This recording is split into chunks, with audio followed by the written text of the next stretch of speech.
దేశంలో మందుబాబులకి కొరత లేదు. తాగుడు వ్యసనానికి బానిసలై దాని నుంచి బయటపడలేక చాలా ఇబ్బందులనైతే పడుతూ ఉంటారు.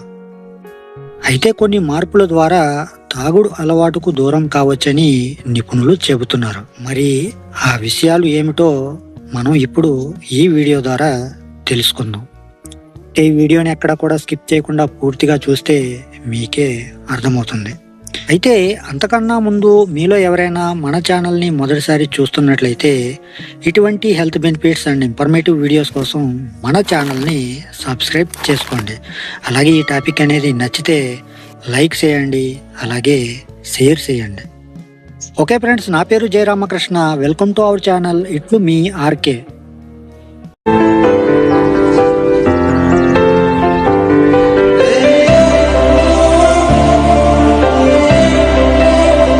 చాలా మంది తాగుడు అలవాటు నుంచి బయటపడాలని కోరుకుంటారు.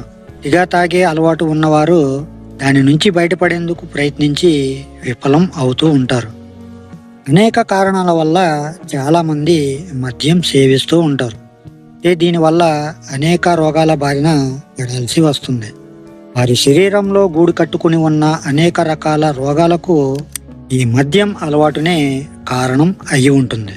అయితే దీనికోసం అనుభవజ్ఞులైన ఆయుర్వేద వైద్యుడు అసీం శర్మ మాట్లాడుతూ, మద్యం సేవించడం వల్ల శరీరంలో వేల రకాల రోగాలు వస్తాయని, కాబట్టి ఈ అలవాటు నుంచి బయటపడేందుకు జీవన శైలిలో కొన్ని మార్పులు చేసుకోవాలని చెబుతున్నారు. రోజులో ఒక సమయంలో మందు తాగాలనే కోరిక మొదలవుతుంది. ఇప్పుడు మీరు ఆ సమయంలో మద్యానికి బదులు రుచిగా నీరు లేదా నిమ్మరసం, అల్లం టీ, జీలకర్ర రసం వంటి వాటిని తీసుకోవచ్చు. మీకు మద్యం తాగాలని అనిపించినప్పుడల్లా దానిని డైవర్ట్ చేయండి. ఆ సమయంలో కుటుంబ సభ్యులతో గడిపేలా ప్లాన్ చేసుకోండి.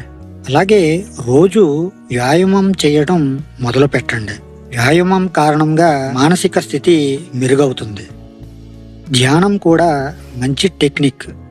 వీటి వల్ల మీపై ఒత్తిడి తగ్గి కొన్ని రోజుల్లో ఆల్కహాల్ వ్యసనం నుంచి బయటపడతారు. మీరు మద్యం తాగటాన్ని తగ్గించుకోవటానికి ప్రయత్నించటం కంటే అసలు తాగకుండా ఉండేందుకు ప్రయత్నించండి. ఇలా చేస్తే త్వరగా మద్యపానం మానేయవచ్చు. అయితే మద్యపానం అలవాటు ఉన్నవాళ్ళు మద్యం మానేయటం అంటే కొంచెం కష్టమే.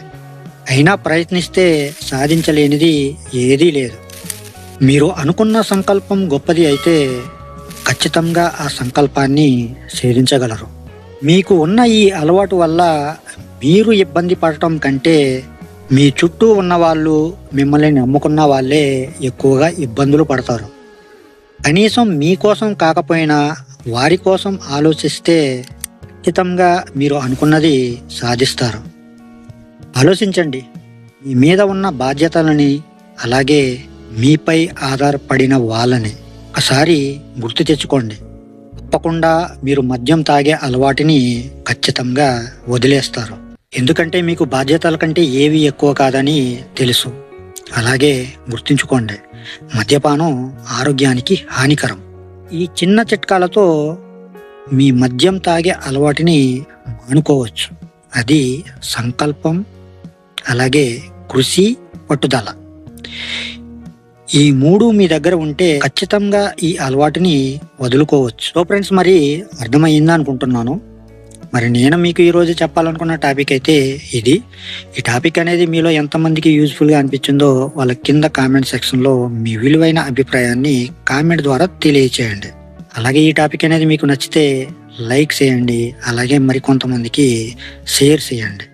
అలాగే ఇటువంటి మరిన్ని health benefits and informative videos కోసం మన ఛానల్ని సబ్స్క్రైబ్ చేసుకుని పక్కనే ఉన్న బెల్ ఐకాన్ని క్లిక్ చేసి ఆల్ అనే ఆప్షన్ని యాక్టివేట్లో పెట్టుకుంటే నా నుంచి వచ్చే ప్రతి వీడియో కూడా మీ వరకు చేరిపోతుంది.